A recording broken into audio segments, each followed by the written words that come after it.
Hello மக்களே, welcome to Delhi tax. நம்ம எல்லாரும் ரொம்ப நாளாக மனசுக்குள்ளே கேட்டுட்டு இருந்த ஒரு கேள்விக்கு பதில் கிடைச்சிருக்கு. என்ன கேள்வி அண்ட் என்ன பதில் அப்படின்னு பார்த்தீங்கன்னா, இப்போது வெண்ணிலா கேரக்டர் என்ட்ரி வந்தாச்சு. வந்ததுலேருந்தே நம்ம வயிற்றெல்லாம் புளிய கரைச்சிட்டு இருக்காங்க அந்த கேரக்டர். பிகாஸ் இப்போதைக்கு சுயநினைவு இல்லாமல் தான் இருக்காங்க. ஒன்ஸ் சுயநினைவு வந்துச்சுன்னா அவங்க பாசிட்டிவாக இருப்பாங்களா இல்லை நெகட்டிவாக இருப்பாங்களா? பிகாஸ் அவங்க இதுக்கு முன்னாடி பண்ண ரோல் வந்து அவ்வளோ பெரிய இம்பாக்ட் வந்து கிரியேட் பண்ணியிருக்கு.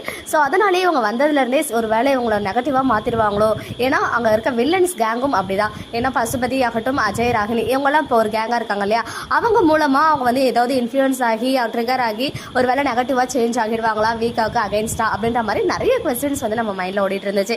ஸோ இன்னைக்கு அவங்க வந்து ஒரு ரீல்ஸ் வந்து ஷேர் பண்ணியிருந்தாங்க. அந்த ரீல்ஸில் இன்னைக்கு ஒன் ஆஃப் த ஃபாலோவர் வந்து கமெண்ட் பண்ணியிருந்தாங்க, வெண்ணிலா கேரக்டர் நெகட்டிவ் ஆர் பாசிட்டிவ் அப்படின்னு கேட்டதுக்கு அவங்க வந்து பாசிட்டிவ் அப்படின்னு சொல்லி ஒரு ஹார்ட் அண்ட் சிம்பிளுமே போட்டு ஷேர் பண்ணியிருக்காங்க.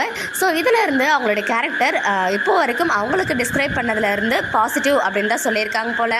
சில விஷயங்களுக்குலாம் வைஷாலி வந்து ரிப்ளை பண்ணுவாங்க. அந்த விஷயம் எனக்கு ரொம்ப பிடிச்சிருக்கு. பரவாயில்ல, ஃபேன்ஸ் மனசை ஹர்ட் பண்ணாமல் அவங்க வந்து ரிப்ளை பண்ணுறாங்க அப்படின்ற விஷயம். பட் இது ரொம்ப முக்கியமான கேள்வி. அவங்க பாசிட்டிவாகவே இருப்பாங்களா இல்லை நெகட்டிவாக வந்து ஃப்யூச்சரில் சேஞ்ச் ஆகிடுவாங்களான்னு சொல்லி. பட் கண்டிப்பாக எனக்கு என்னமோ பாசிட்டிவாகவே தான் இருப்பாங்க அப்படின்னு தோணுது.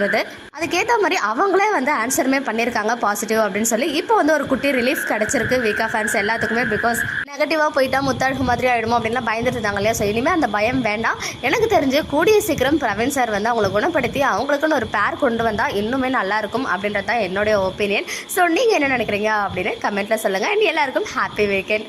ஓகே மக்களே, நெக்ஸ்ட் வீடியோவில் மீட் பண்ணுறேன். எக்ஸ்க்ளூசிவ் அப்டேட்ஸ்க்கு மறக்காம நம்ம யூடியூப் சேனலை சப்ஸ்கிரைப் பண்ணிக்கோங்க.